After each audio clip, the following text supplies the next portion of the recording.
ಸ್ನೇಹಿತರೆ, ಸೌಜನ್ಯ ಮಾವ ವಿಠ್ಠಲಗೌಡನ ಮೇಲೀಗ ಸಾಲು ಸಾಲು ಗಂಭೀರ ಆರೋಪಗಳು ಬರ್ತಿವೆ. ಮಾಸ್ಕ್ ಮ್ಯಾನ್ ಚಿನ್ನಯ್ಯ ಆರಂಭದಲ್ಲಿ ಒಂದು ತಲೆಬುರುಡೆಯನ್ನ ಹಿಡ್ಕೊಂಡು ಬಂದಿದ್ನಲ್ಲ, ಅದನ್ನ ಬಂಗ್ಲೆಗುಡ್ಡದಿಂದ ತಂದಿದ್ದು ಇದೇ ವಿಠ್ಠಲಗೌಡ. ಅಷ್ಟೇ ಯಾಕೆ, ಈ ಚಿನ್ನಯ್ಯನನ್ನ ಬುರುಡೆ ಗ್ಯಾಂಗ್ಗೆ ಮೊಟ್ಟ ಮೊದಲು ಭೇಟಿ ಮಾಡಿಸಿದ್ದು ಸಹ ಸೌಜನ್ಯ ಮಾವ ವಿಠ್ಠಲಗೌಡನೇ ಅನ್ನೋ ಆರೋಪಗಳು ಕೇಳಿ ಬರ್ತಿವೆ. ಇವೆಲ್ಲಕ್ಕಿಂತ ಮಿಗಿಲಾದ ಮತ್ತೊಂದು ಗಂಭೀರ ಆರೋಪ ಅಂದ್ರೆ, ಸೌಜನ್ಯಾಳನ್ನ ಅತ್ಯಾಚಾರ ಮಾಡಿ ಕೊಂದಿದ್ದು ಸಹ ಆಕೆಯದ್ದೇ ಮಾವ ವಿಠ್ಠಲಗೌಡ ಅನ್ನೋ ಆರೋಪವನ್ನೀಗ ಮಾಡಲಾಗ್ತಿದೆ.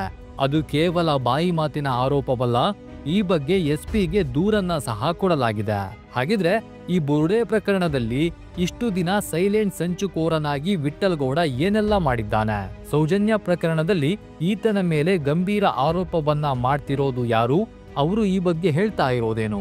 ಈ ಎಲ್ಲದರ ಬಗ್ಗೆ ಈ ವಿಡಿಯೋದಲ್ಲಿ ಡೀಟೇಲ್ ಆಗಿ ಹೇಳ್ತಾ ಹೋಗ್ತೀನಿ.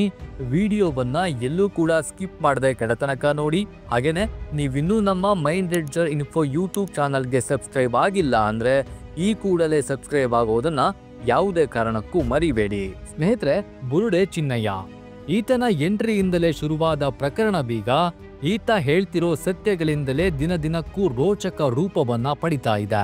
ಈತ ಈ ಮುಂಚೆ ಹೇಳಿದ್ದು, ನಾನು 2014 ತನಕ ಧರ್ಮಸ್ಥಳದಲ್ಲಿ ಕೆಲಸ ಮಾಡ್ತಿದ್ದೆ. ಅಂದು ನೂರಾರು ಅಪರಿಚಿತ ಶವಗಳನ್ನ ನಾನು ಹೂತಿದ್ದೆ. ಅದರಲ್ಲಿ ಅತ್ಯಾಚಾರಕ್ಕೆ ಒಳಗಾದ ಹೆಣ್ಣು ಮಕ್ಕಳ ಶವಗಳು ಇದ್ವು. ಈಗ ನನಗೆ ಪಾಪ ಪ್ರಜ್ಞೆ ಕಾಡ್ತಿದೆ.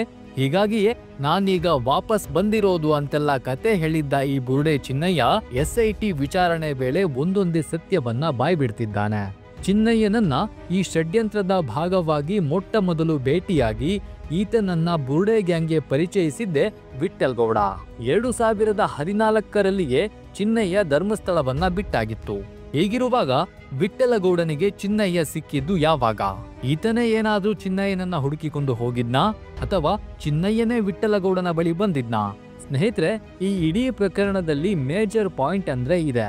ಅದೊಂದು ಕರೆಯೋಲೆ 2 ವರ್ಷದ ಹಿಂದೆ ತಮ್ಮನಿಗೆ ಅಕ್ಕ ಕೊಟ್ಟ ಕರೆಯೋಲೆ. ಇದುವೇ ಈ ಪ್ರಕರಣದ ಮೇಜರ್ ಪಾಯಿಂಟ್ ಅಂದ್ರೂ ತಪ್ಪಾಗೋದಿಲ್ಲ.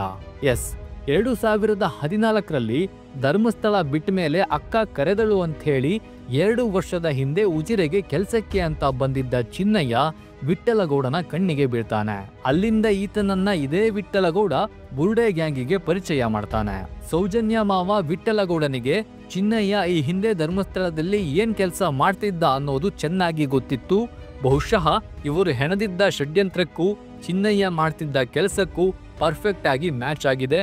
ಹೀಗಾಗಿಯೇ ನಮ್ಮ ಈ ಪಿತೂರಿಗೆ ಈತನೇ ಪ್ರಮುಖ ಪಾತ್ರಧಾರಿ ಅನ್ನೋ ನಿರ್ಧಾರಕ್ಕೆ ಬಂದಿತ್ತು ಬುರುಡೆ ಗ್ಯಾಂಗ್. ಇನ್ನು ಮಾಸ್ಕ್ ಮ್ಯಾನ್ ರೂಪದಲ್ಲಿ ಬೆಳ್ತಂಗಡಿ ಕೋರ್ಟ್ಗೆ ಚಿನ್ನಯ್ಯ ಎಂಟ್ರಿ ಕೊಟ್ಟಿದ್ನಲ್ಲ, ಆಗ ಆತ ಹಿಡಿದು ತಂದಿದ್ದ ತಲೆಬುರುಡೆಯನ್ನ ಬಂಗ್ಲೆಗುಡ್ಡನಿಂದ ತಂದಿದ್ದೆ ವಿಠ್ಠಲಗೌಡ ಅನ್ನೋ ವಿಚಾರವೀಗ ಹೊರಬಿದ್ದಿದೆ. ಚಿನ್ನಯ್ಯ ಇದನ್ನ ನನಗೆ ತಂದು ಕೊಟ್ಟದ್ದು ಜಯಂತ್ ಟಿ ಅಂದಿದ್ದ. ಈ ಬಗ್ಗೆ SIT ಜಯಂತ್ನ ವಿಚಾರಣೆ ನಡೆಸಿದಾಗ ತಲೆಬುರುಡೆಯನ್ನ ತಂದದ್ದು ನಾನಲ್ಲ, ಗಿರೀಶ್ ಮಟ್ಟಣ್ಣ ಅಂತ ಹೇಳಿ ಆತನ ಹೆಸರೇಳಿದ್ದ. ಈಗ ನೋಡಿದ್ರೆ ಬಂಗ್ಲೆಗುಡ್ಡದಿಂದ ತಲೆಬುರುಡೆ ತಂದಿದ್ದೆ ಸೌಜನ್ಯ ಮಾವ ವಿಠ್ಠಲಗೌಡ ಎನ್ನಲಾಗ್ತಿದೆ. ಇದೇ ಕಾರಣಕ್ಕೇನೆ ಶನಿವಾರ SIT ಈತನನ್ನ ಕರೆದುಕೊಂಡು ಹೋಗಿ ಬಂಗ್ಲೆಗುಡ್ಡದಲ್ಲಿ ಸ್ಥಳ ಮಹಾಜರನ್ನ ಸಹ ನಡೆಸಿತ್ತು. ಇನ್ನು ಸೌಜನ್ಯಾಳನ್ನ ಅತ್ಯಾಚಾರ ಹಾಗೂ ಕೊಲೆ ಮಾಡಿದ್ದು ಆಕೆಯ ಮಾವ ವಿಠ್ಠಲಗೌಡ ಎಂದು ಮೈಸೂರಿನ ಸಾಮಾಜಿಕ ಹೋರಾಟಗಾರ ಸ್ನೇಹಮಯಿ ಕೃಷ್ಣ ಆರೋಪಿಸಿದ್ದಾರೆ. ಈ ಕುರಿತು ದಕ್ಷಿಣ ಕನ್ನಡ SP ಡಾಕ್ಟರ್ ಅರುಣ್ ಕುಮಾರ್ ಅವರಿಗೆ ದೂರು ಸಲ್ಲಿಸಿದ್ದಾರೆ.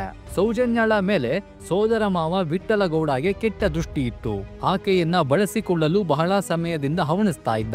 ಒಪ್ಪದೇ ಇದ್ದಂತಹ ಸಂದರ್ಭದಲ್ಲಿ ಆಕೆ ಮೇಲೆ ಅತ್ಯಾಚಾರ ಮಾಡಿ ಕೊಲೆಗೈದ ಎಂದು ಸ್ನೇಹಮಯಿ ಕೃಷ್ಣ ಆರೋಪಿಸ್ತಾ ಇದ್ದಾರೆ. ಜೊತೆಗೆ ಬೇರೆ ಸ್ಥಳದಲ್ಲಿ ಕೊಲೆಗೈದು ಬಳಿಕ ಮೃತದೇಹವನ್ನ ಈಗಿರುವ ಸ್ಥಳಕ್ಕೆ ತಂದು ಹಾಕಲಾಗಿದೆ ಎಂದು ಸ್ನೇಹಮಯಿ ಕೃಷ್ಣ ಶಂಕೆಯನ್ನ ವ್ಯಕ್ತಪಡಿಸಿದ್ದು, ಈ ಕೃತ್ಯವನ್ನ ನೋಡಿದ್ದ ಸಂತೋಷ್ ರಾವ್ನನ್ನ ಬೆದರಿಸಿ ಈ ಪ್ರಕರಣದಲ್ಲಿ ಸಿಲುಕಿಸಿರಬಹುದು ಎಂದು ಅನುಮಾನವನ್ನ ವ್ಯಕ್ತಪಡಿಸಿದ್ದಾರೆ. ತಮ್ಮ ಆರೋಪವನ್ನ ಸಮರ್ಥಿಸಲು ಸ್ನೇಹಮಯಿ ಕೃಷ್ಣ ಅವರು ಹಲವು ಸಾಂದರ್ಭಿಕ ಸಾಕ್ಷ್ಯಗಳನ್ನ ಕೂಡ ಮುಂದಿಟ್ಟಿದ್ದಾರೆ. ಸೌಜನ್ಯಾಳ ತಾಯಿ ಕುಸುಮಾವತಿ ಅವರಿಗೂ ತಮ್ಮ ಸಹೋದರ ವಿಠಲಗೌಡನ ಮೇಲೆ ಮೊದಲಿನಿಂದಲೂ ಅನುಮಾನ ಇತ್ತು.